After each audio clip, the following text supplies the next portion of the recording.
Je m'appelle Graham Roos et aujourd'hui je prends l'Eurostar pour la Belgique afin de rendre visite à la cousine de mon père, Jacqueline. Jacqueline a 100 ans cette année et elle et son mari Georges étaient des héros de la résistance belge pendant la Deuxième Guerre mondiale. Mon grand-père Albert était belge et est venu vivre en Angleterre après la Première Guerre mondiale, où il s'est marié et s'est installé à Lincoln, où il a eu 3 enfants avec ma grand-mère anglaise Nelly. Albert venait d'une famille d'horlogers qui possédait une boutique, Maison Rousse, dans la ville de René. Mon père parlait souvent de Jacqueline et de son mari Georges, et quand j'étais plus jeune, je me rendais dans la ville de René pour rendre visite à ma famille et apprendre le français pour mes examens.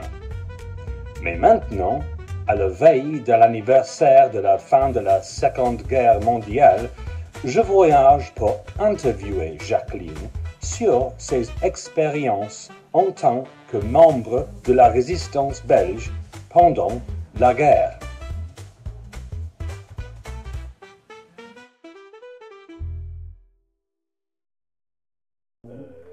Juste pour tester les niveaux. Oui, oui, oui. 1, 2, 3. Oui, tu es un beau cinéaste. Excellent.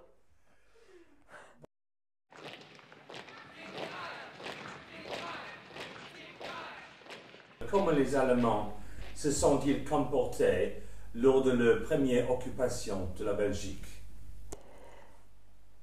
Oui, au début, je dis, bon, c'était des militaires et ils n'étaient pas agressifs, puisque la guerre pour eux, c'était fini. Donc, ils avaient une certaine politesse. Donc, la première fois que j'ai parlé à un Allemand, c'est lors d'une alerte qu'il a sonné pour demander pour pouvoir entrer dans la maison, pour se mettre à l'abri des bombes.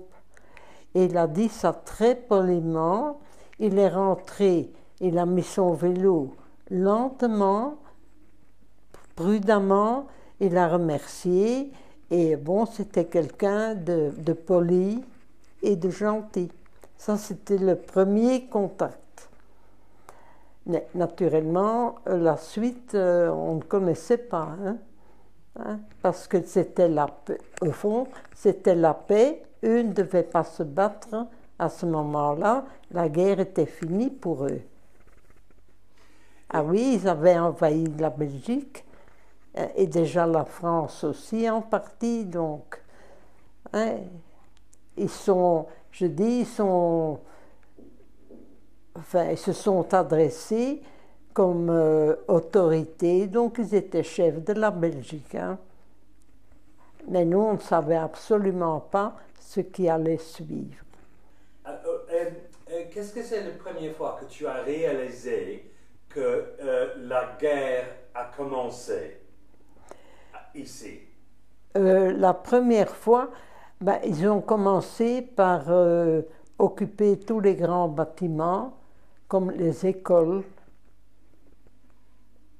Ils prenaient possession, ils mettaient leur armée là, alors qu'avant, eux, c'était plutôt les Belges et nos soldats qui ont occupé un peu les bâtiments. Et nous, on se disait, ce sont des manœuvres, des exercices, donc ils faisaient pour la guerre. Mais on ne savait pas que la guerre allait arriver si vite. Et à quel âge avez-vous à cette époque? Et vous êtes à l'école? Oui, j'étais dans un internat et j'ai passé, je dois dire, à peu près 9 ans de ma vie à l'internat. J'avais bon 15 ans quand la guerre s'est déclarée et toute naïve que j'étais contente quand on m'annonçait qu'il y avait la guerre parce que pour moi c'était fini l'internat. Mais j'ai compris après que c'était le drame qui allait commencer. Parce qu'on a beaucoup, beaucoup souffert. D'ailleurs, cette nuit-là, ils avaient déjà bombardé la nuit. Et nous, on était à la fenêtre, on regardait dehors, on voyait les avions qui tiraient l'un sur l'autre. Ça a été tac, tac, tac, tac, tac. Et alors, on a appris que la commune à côté avait été bombardée. Mais alors, naturellement, on a appris après qu'il y avait déjà eu des bombardements un peu partout. Alors, tu m'as dit qu'avant la guerre a commencé, il y a des problèmes civils en Belgique avec les Flamands extrémistes. Oui. Tu as dit qu'ils veulent les Allemands, peut-être. Oui, c'est-à-dire que des gens même à l'internat, on sentait qu'il y avait des clans qui se formaient. Donc, ceux qui étaient des néerlandophones des environs, mais qui étaient là pour apprendre le français, on sentait qu'il y avait des problèmes. L'ambiance n'était plus comme avant leur arrivée, parce qu'ils parlaient entre eux, mais comme on ne connaissait rien de la guerre, on était naïfs, et qu'il y avait quand même déjà des groupes, puisque j'ai connu une jeune fille qui était même mon amie, et j'ai appris par après que c'était déjà des extrémistes flamands. Donc, et tout est venu, alors les problèmes sont venus surtout de ces gens-là, parce qu'ils ont commencé à collaborer et à dénoncer. Tu m'as dit que quelqu'un a dénoncé ton père, n'est-ce pas? Oui, oui. Mon père... Qu'est-ce qui est arrivé là? Eh bien, mon père, de sa profession, voyageait. Et naturellement, les voitures, il y en avait très peu qui pouvaient garder leur voiture pour des professions, donc comme médecin et tout ça. Et alors mon père prenait le train. Mais dans le train, avant, il y avait une séparation entre les banquettes. Donc celui qui était assis de l'autre côté entendait tout ce que les autres disaient. Et ça a été déjà comme de l'espionnage, parce que la première chose que tous les amis et les habitués demandaient, est-ce que vous avez entendu les nouvelles d'Angleterre? Et c'était très difficile à prendre parce qu'il brouillait la parole. C'était pas très clair. Mais alors tout le monde racontait, ah oui, j'ai écouté la radio anglaise et j'ai entendu ceci et ça. Et alors, ah oui, moi, j'ai eu un petit journal clandestin, hein, et des tracts, surtout des tracts au début. Et de l'autre côté, donc, il y avait déjà ces extrémistes qui ont dénoncé par après les personnes qu'ils avaient entendues. Mais à ce moment-là, donc, c'était des punitions qu'ils faisaient. Et ils ont puni ton père? À mon père et des autres. Ça veut dire que pendant un mois ou deux, toutes les 4 heures, il les faisait faire des gardes à l'autre côté de la ville. Donc, il devait aller ou à vélo ou à pied, mais c'était loin. Et alors, il pouvait rentrer 4 heures, le temps de manger un petit peu, et il devait retourner. Et jour et nuit, il fallait le faire. Alors, voilà, ça c'était la punition. Et alors, il était aussi sur une liste d'otages, parce que ces listes, on les voyait parfois. Et alors, ça voulait dire que, par exemple, si on tuait un Allemand, on prenait un otage, hein, pour l'envoyer dans des camps. Les camps, on ne les connaissait pas. On croyait que c'était des prisons, enfin, pas normales, mais quand même pas des camps comme ils existaient effectivement. Parce que les camps, c'était des camps de concentration où les gens rentraient mais n'en sortaient jamais. On les tuait.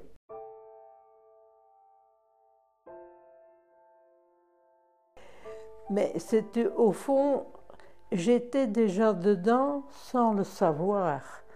Parce que, comme je recevais aussi des journaux clandestins de l'un de l'autre, hein, et bon, entre autres de Georges aussi, mais je ne le connaissais pas, je le connaissais seulement comme ça, hein, et des tracts à distribuer aux personnes.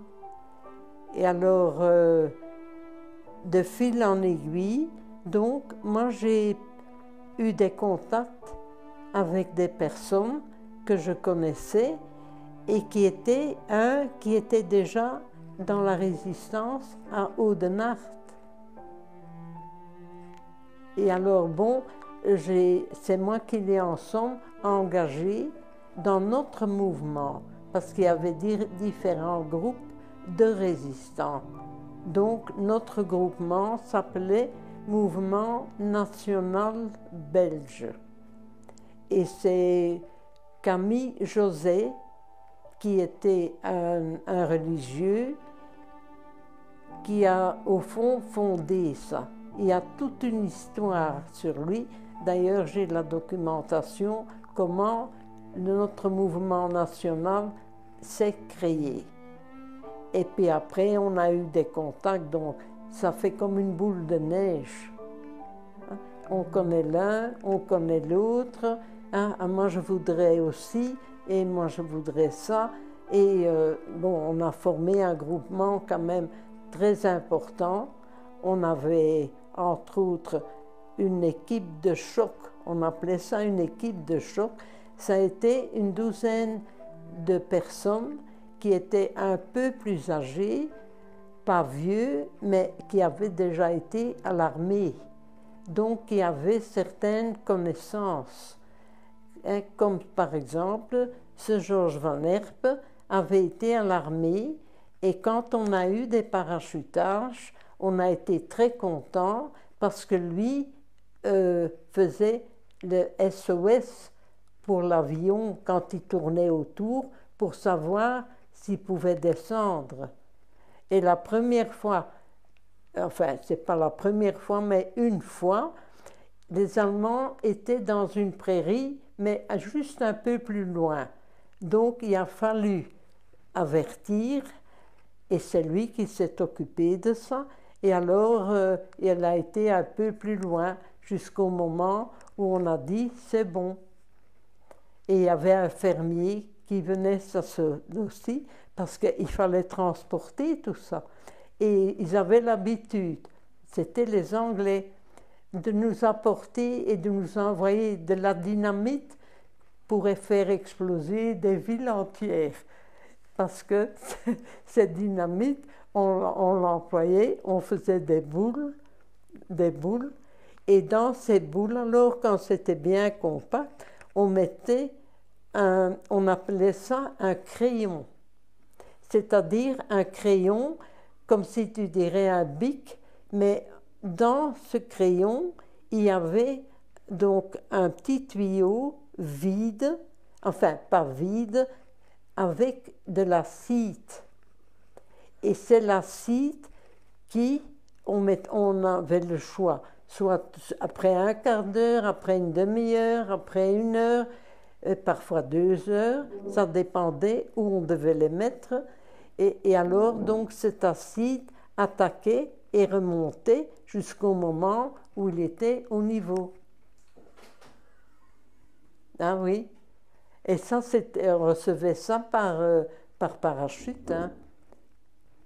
Mais ça, c'était des Belges. Hein. Ah oui, c'était oui. ceux de la résistance. Hein. Pas les aviateurs. Hein. Ça, c'était les Anglais. Et c'est comme ça qu'on avait des messages, qu'on savait, voilà, un tel message c'est pour ça, un tel message c'est pour ça. Mais qu'est-ce que c'est la première chose que tu as fait pour la résistance? Oh, moi j'étais surtout pour porter les messages, le courrier. Parce que le courrier arrivait aussi comme ça. Hein, ou bien des messages par radio, mais il fallait, on appelait ça, là où on déposait, on appelait ça des boîtes aux lettres. Et c'était différentes personnes. Donc ça faisait une chaîne. Hein, moi j'allais le porter là ou là ou là, et alors il y avait quelqu'un des environs qui venait prendre ce courrier, et ça continuait comme ça. Et comme ça, tout le monde, on savait toujours ce qu'il fallait faire, et on était parfois avertis des bombardements aussi.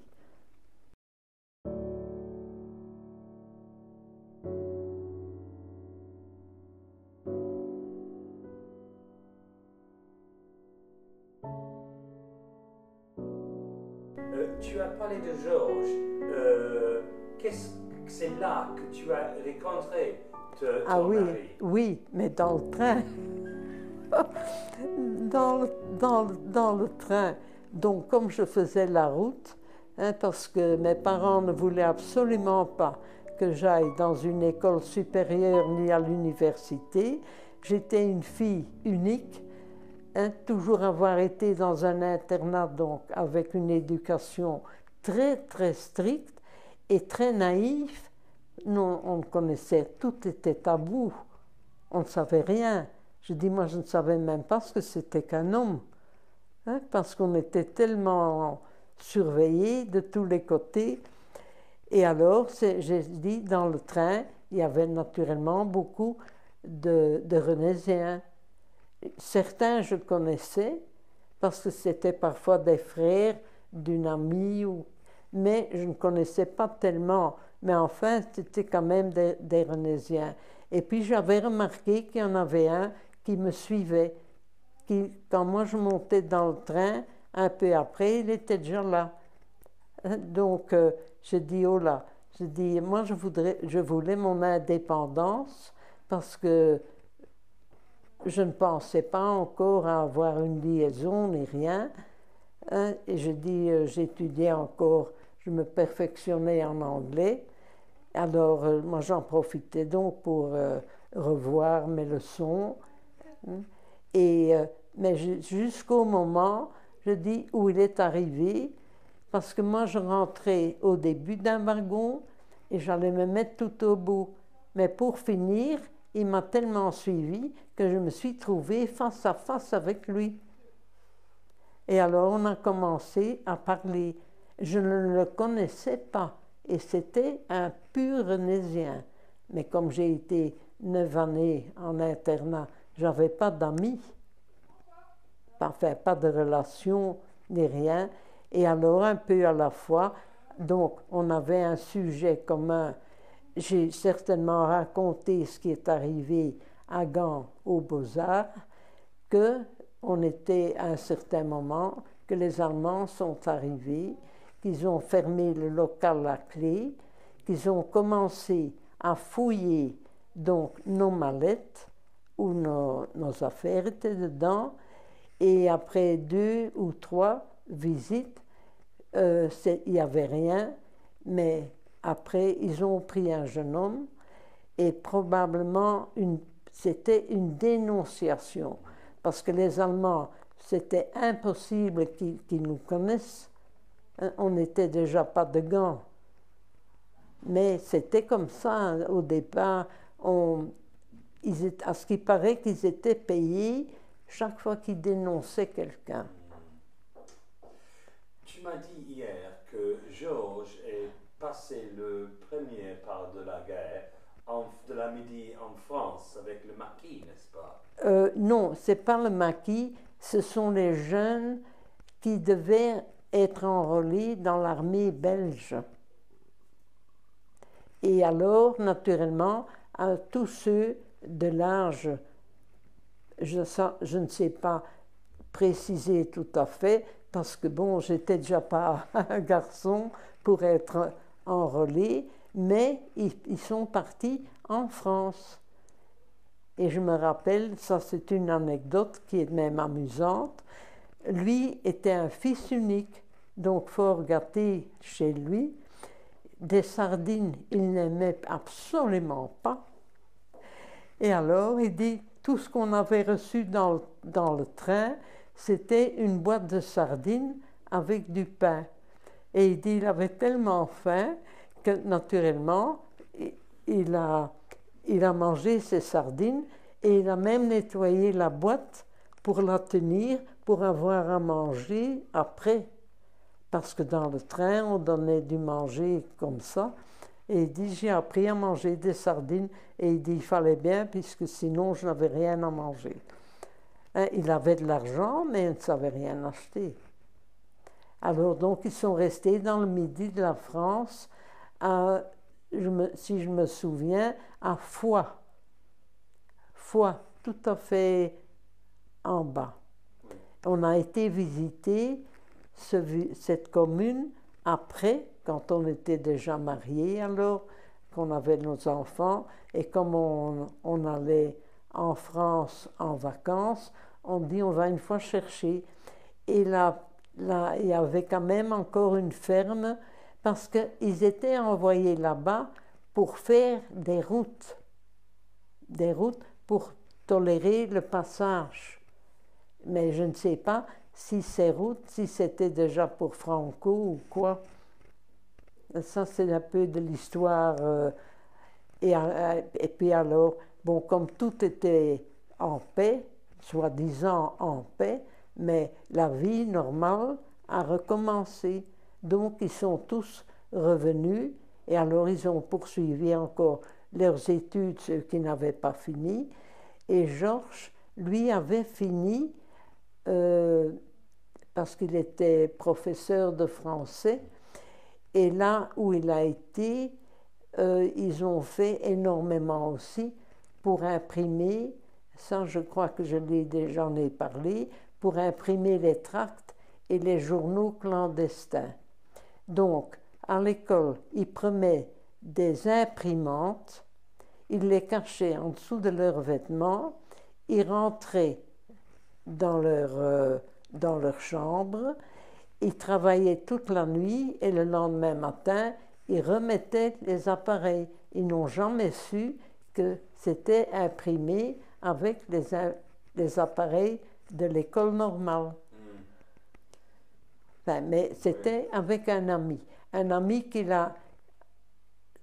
Enfin, ils ont, je crois, été à peu près toute leur vie dans la même école. Ils ont fait les mêmes études. Et cet ami, c'était déjà un qui était fort intéressé dans la politique. Et comme il était francophone pur, c'était un Wallon, donc il avait des relations déjà autres que nous à Rennes. Mais on s'est étendu parce qu'on avait une partie de la Wallonie qui était chez nous également dans le mouvement de la résistance et des Flamands aussi. Comme j'ai dit, Audenarde, les communes, et parce que partout il y avait des personnes qui cherchaient, ils entendaient qu'il y avait des sabotages. Ah oui, la dynamite, il fallait l'employer, donc il fallait saboter les rails, les locomotives, enfin tout ce qu'on pouvait saboter pour freiner les Allemands.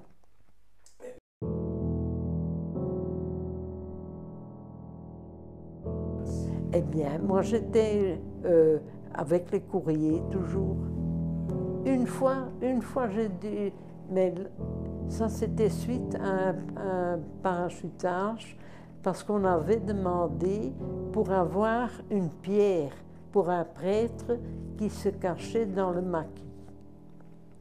Et alors, naturellement, comme c'était moi qui portais, j'ai été porter ça à Enghien, donc ce qu'on appelle un dépôt, une boîte aux lettres. Et quand je suis arrivée là, ils m'ont vu et ils m'ont dit partez vite parce que les Allemands viennent d'arrêter tous les propriétaires ici. Donc j'ai pris mon vélo, j'ai repris mon paquet, et je suis retournée à la maison.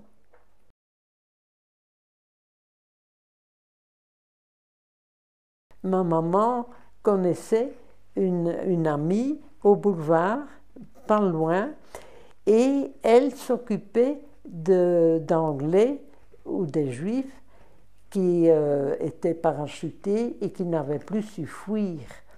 Et alors un jour, elle demande à ma maman, elle dit, est-ce que vous n'avez pas des habits? Parce qu'elle dit, j'ai un gros problème, j'ai ici un Anglais, mais il chausse dans les 40 les souliers pour avoir des souliers. Et par chance, ils avaient un ami qui était aussi donc de la même conviction, anti-allemand, et on lui a demandé, et lui nous a procuré alors des chaussures qu'il savait mettre, parce que eux, ils retournaient en Angleterre. Et ils avaient des points d'appui, hein. L'un allait là ou l'autre allait là, donc tout ça se faisait. Je dis, tout ça a été tellement vite qu'on connaissait, on savait ce qu'il fallait faire, mais on n'avait pas de suite. Après, on n'a plus vu ces gens.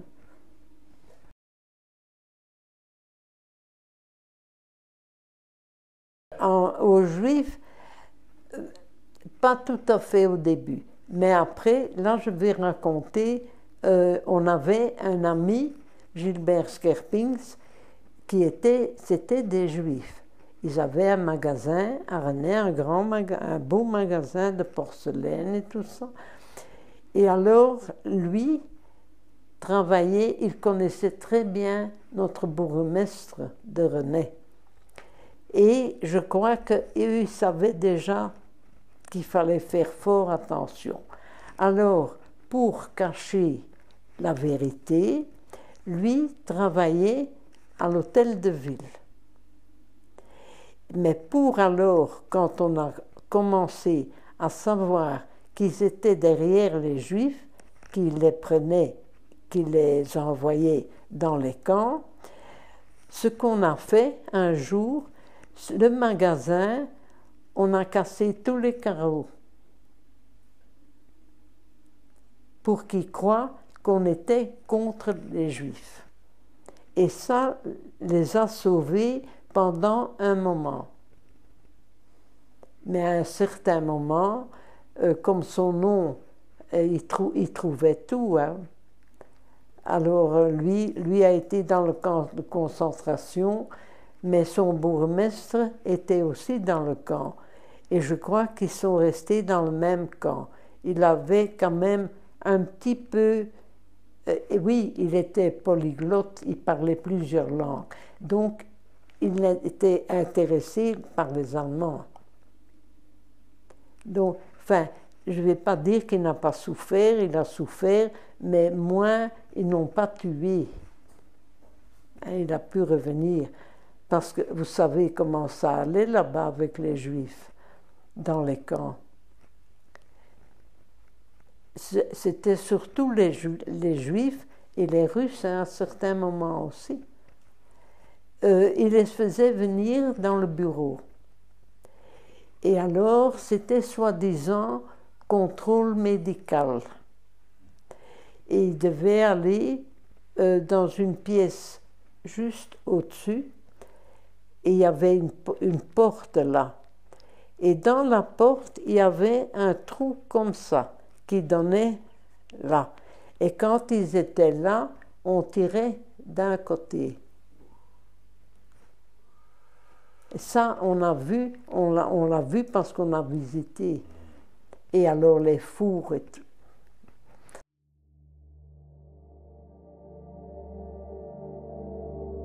Ah. Ben, la plus dangereuse, ben, ça c'était un danger, mais que je ne savais pas. Hein? Mais de toute façon, je savais que tant que j'étais libre d'aller où je voulais en ville, que moi je croyais libre, vraiment peur, je ne peux pas dire que j'avais peur. Je continuais. Et alors un jour, mon grand-père a été appelé à l'hôtel de ville par un policier qui voulait lui parler. Et quand il est arrivé, c'était le bourgmestre, et alors il lui a dit, mais un ancien collègue de classe. Donc ce n'était pas un ami, mais ils se connaissaient parce qu'ils avaient fait toutes leurs écoles ensemble au collège. Et alors il a dit à mon grand-père, Joseph, je vous ai fait venir parce que les Allemands savent tout de votre petite fille. Et ça, j'y pense encore, parce que je me dis, qu'est-ce que cet homme doit avoir eu peur en sachant ça. Il ne m'a jamais dit, ne fais plus, arrête, hein. Et alors ils ont dit oui, parce que si vous la voyez partir, vous ne la verrez jamais revenir. Mais on ne connaissait pas encore les camps de concentration, on entendait parler des camps, mais on ne connaissait pas. C'est surtout après qu'on a appris. Et alors aussi par des Allemands, comme nous, tout le monde devait loger des Allemands quand on avait des chambres vides. Et nous, on en a eu un Autrichien qui a été enrôlé de force. C'est ce que les Allemands faisaient. Ils prenaient déjà partout des jeunes pour aller dans leur armée. Mais il était tellement révolté qu'il était puni plus que la moitié de la semaine, parce qu'il ne voulait jamais saluer les officiers.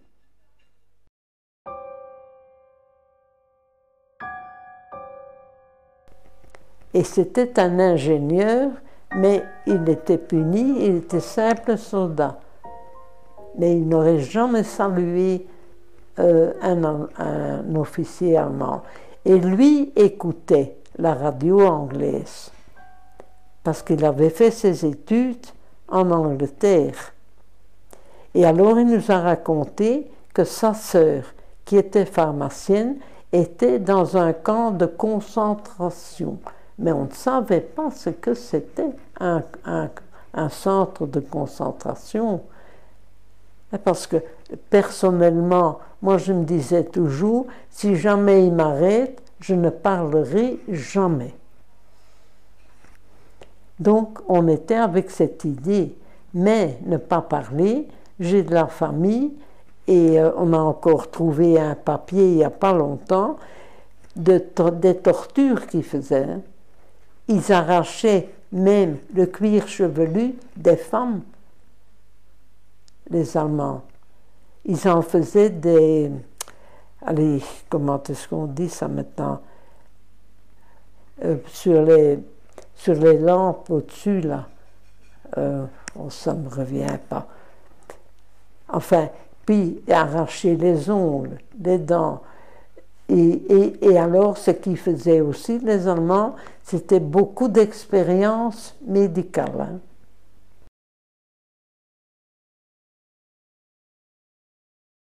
Donc, les Allemands passaient avec une voiture, avec le radar. Et on voyait très très bien, c'était un appareil un peu plus haut et qui tournait très lentement pour écouter si dans les maisons on écoutait le poste anglais. Donc il fallait faire fort attention parce que même en collant son oreille contre les postes anglais, on avait très difficile à comprendre ce qu'ils disaient. Heureusement qu'on a compris quand il y a eu le message de la fin de la guerre. Celui-là, on l'a compris la veille au soir, donc du 6 juin, des sanglots longs, des violons de l'automne bercent mon cœur. mais je ne sais plus, il y a peut-être encore un mot auprès, mais ça c'était le message. Et je me rappelle très très bien de ce message. Donc, mais c'était donc le débarquement en France. Hein. Donc nous, on n'a pas été libérés tout de suite, c'était le 3 septembre ici. Parce qu'ils ont quand même, ils se sont battus là-bas, hein, en Normandie. Il y a eu beaucoup de morts et beaucoup de parachutistes, hein, parce qu'ils avaient lâché beaucoup de parachutistes. Et, mais je dis, ça c'était le message. Et alors moi, qu'est-ce que j'ai fait? Mon grand-père avait été opéré, il était à la clinique. J'ai pris mon vélo, je suis couru chez lui. Je dis, bon papa, je dis, les Anglais arrivent demain, ils débarquent. C'était l'homme le plus heureux du monde. Ça l'a consolé parce que je dis, c'était lui qui avait eu ce message du bourgmestre, soi-disant. Je dis, je ne sais pas quel ange gardien, mais j'ai été protégée quand même. Mais naturellement, j'étais très prudente et j'avais l'œil tout le temps pour voir qui écouter, parce qu'on pouvait, il y en avait qui se vantaient à des amis, moi je suis dans la résistance. Naturellement, les amis, vous savez comment ça va, l'un le dit à l'autre, et pour finir, ça vient aux oreilles de ceux qui vous arrêtent. Il fallait se taire.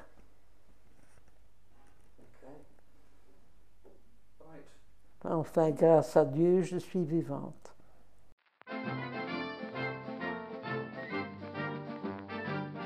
La libération, c'était le délire. Mais pour moi, ça n'a duré qu'un jour ou deux. Parce qu'il y a quelque chose qui s'est passé ici. Encore une fois, comment t'expliquer? Donc, tous les mouvements. Moi, j'ai vu le premier, hein, avec sa moto, Johnny, hein, qui est arrivé anglais. Hein. Et il y en a qui disent, il y en a encore un qui vient d'écrire un article, il va faire un monument pour la libération et tout ça, mais il n'était pas là.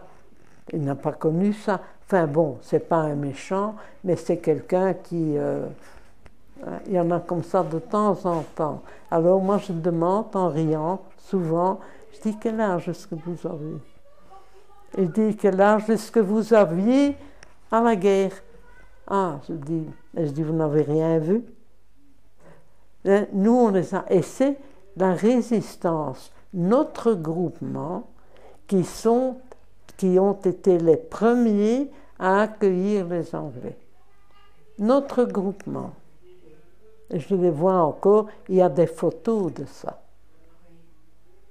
La Grande Place était remplie, remplie, remplie. Ça dansait. Des femmes avec les Anglais. Il y a eu plusieurs mariages. Oui, mais c'était la folie, hein.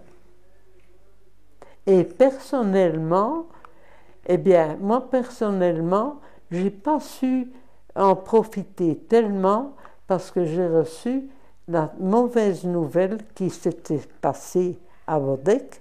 C'est moi qui ai eu le téléphone. Parce qu'il y avait une dame, elle était partie avec un groupe de tout jeunes. Un groupe qu'on n'a jamais vu ni entendu parler pendant la guerre. Et elle avait dit à ces jeunes, allez, on va à Vodek.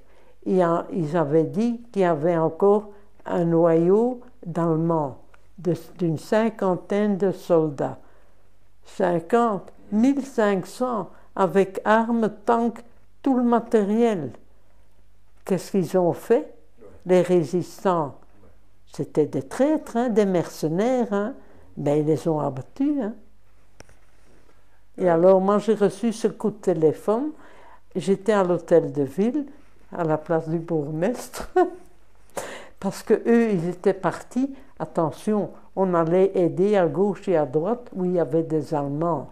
Hein, ils ont été à Oudenarde aussi. Vous savez, il y avait encore les Allemands de l'autre côté de l'eau. Et alors, il y avait le nôtre. Il y en a 2 ou 3 qui ont été un peu blessés, mais pas grave. Mais alors, du côté de la Wallonie, ils étaient aussi, ah oui, il fallait aller un petit peu partout, parce qu'il y avait, attention, les Allemands, ils essayaient aussi de sauver leur peau, comme on dit, hein. Ils se cachaient, et il y en avait un, il se cachait dans un trou, et alors il restait là comme ça, hein. Bitte schön, nicht kaputt, nicht kaputt, nicht kaputt. Mais on disait, on ne va pas vous tuer, on n'est pas des tueurs, nous. Hein? Et c'était des braves, parce que c'était déjà des gens un peu plus âgés. Hein? À la fin de la guerre, c'était tous des gens de 50 ans et tout. Hein? Son armée était finie. Hein? Ouais.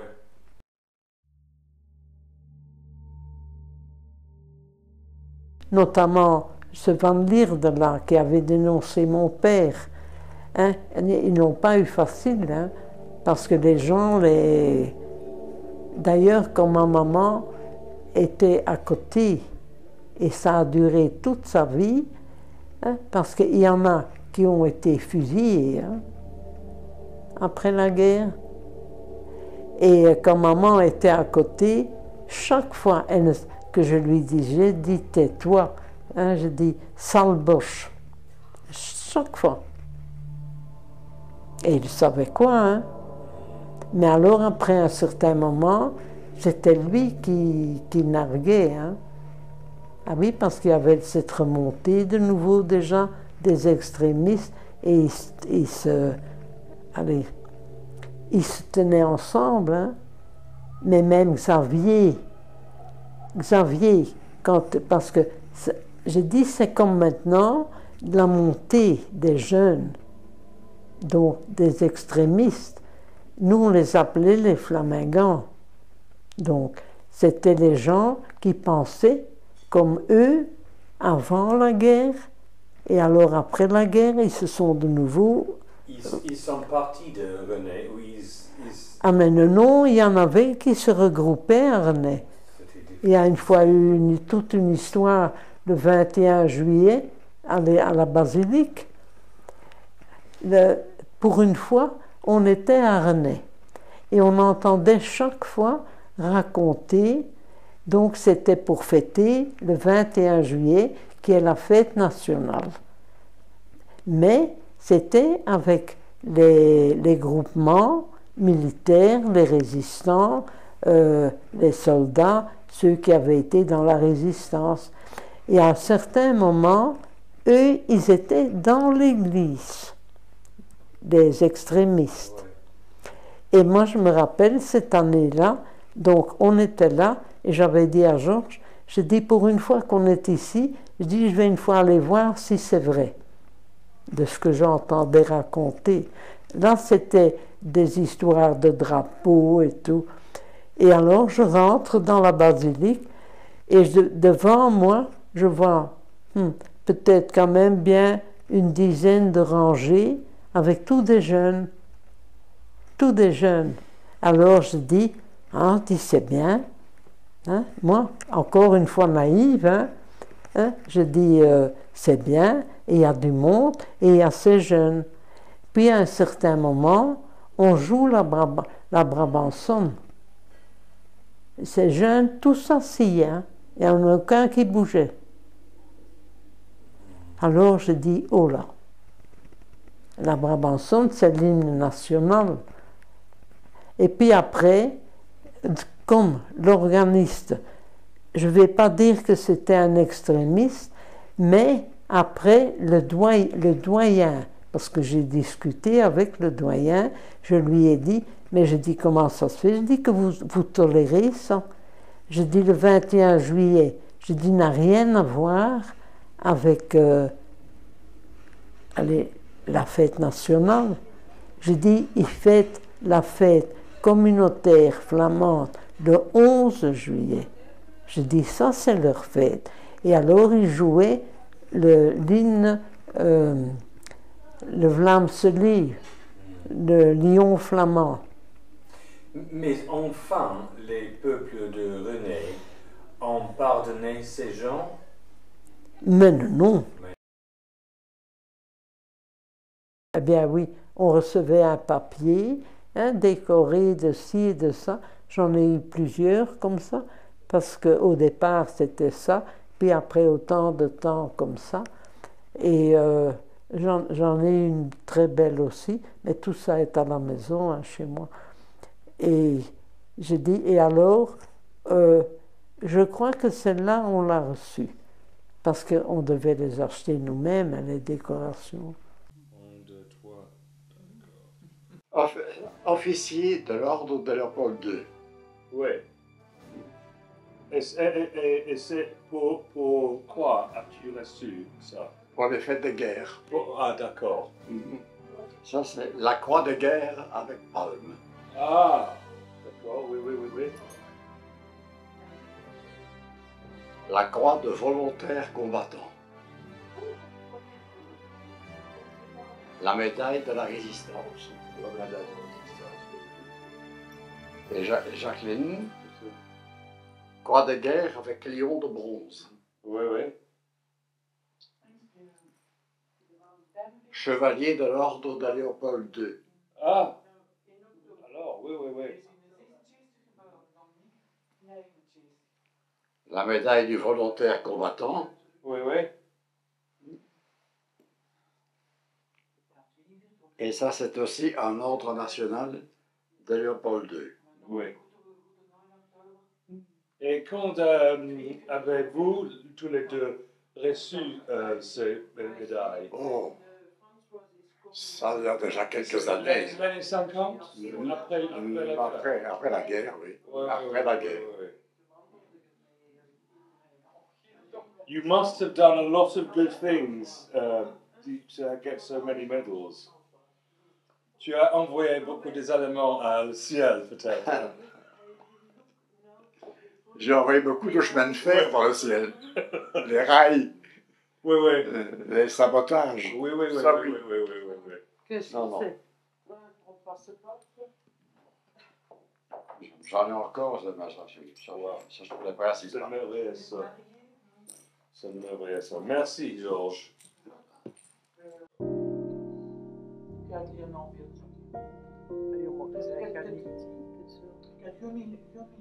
Et ça, c'est pour la récognition pour votre service dans la guerre? Non. Non, non. Pour les 65 ans de mariage. Ah, d'accord, alors. Yes, yes. Oui, oui, oui. We have the patient to...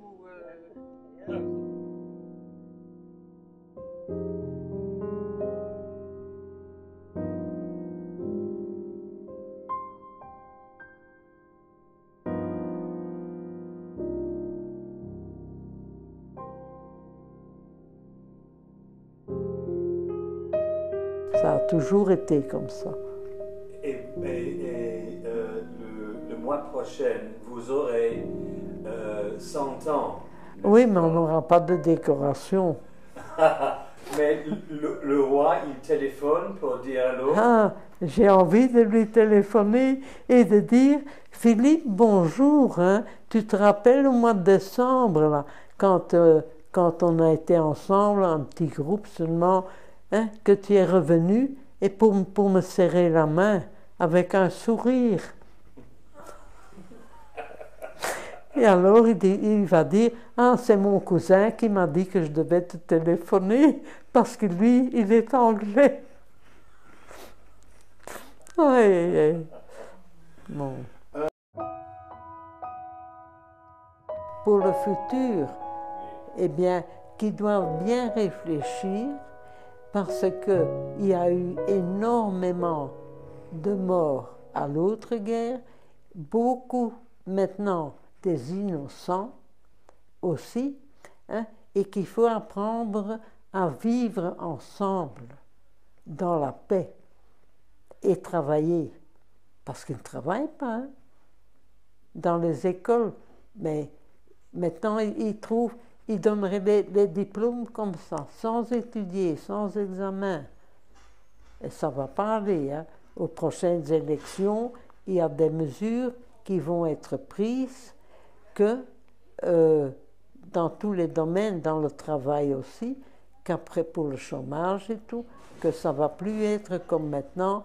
Il y en a qui sont au chômage toute leur vie. Toute leur vie. Alors, ils touchent et ils travaillent en noir. Et ça, c'est pas des on-dit, je le sais et je les connais. C'est pas possible, hein. C'est toujours payer, payer, payer. Donc, mais surtout apprendre à vivre ensemble et dans la paix et le respect.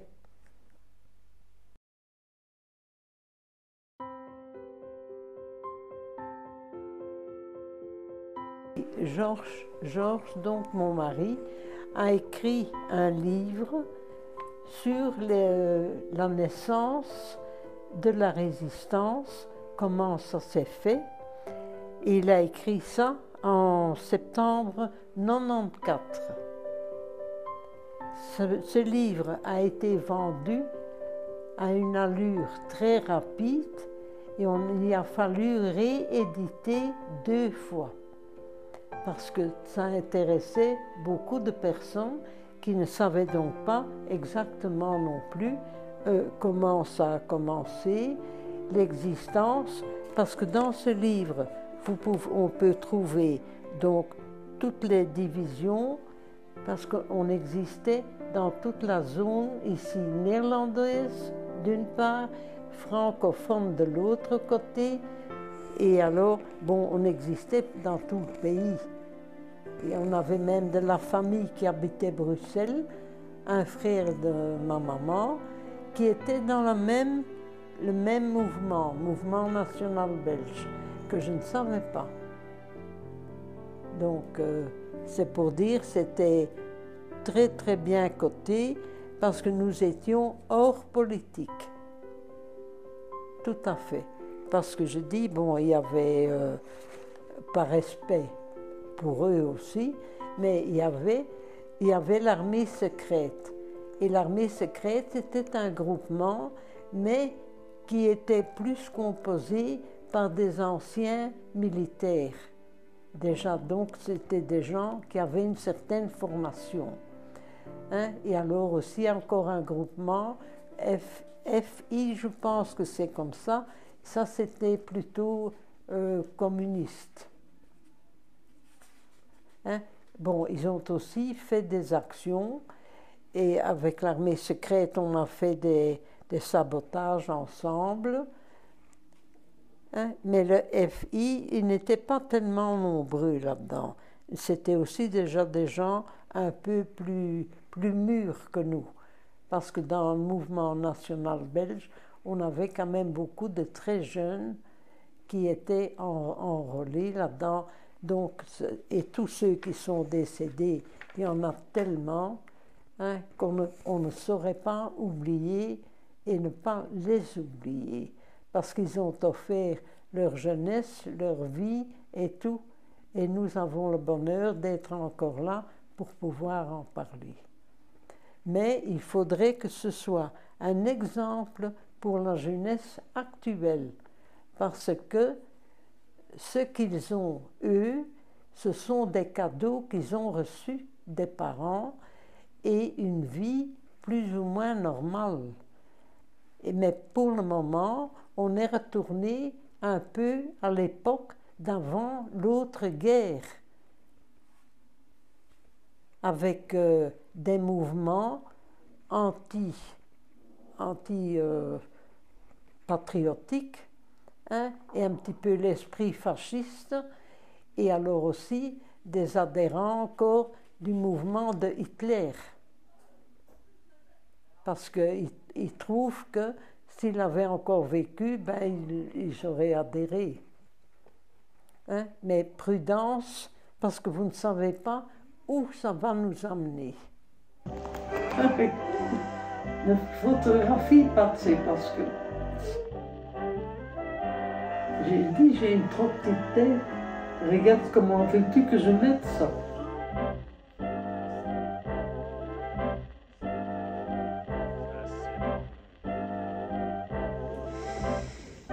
Bon, regarde ça. J'ai jamais eu une tête à chapeau. Oh. Wow. Wow, non, c'est bon. C'est bon.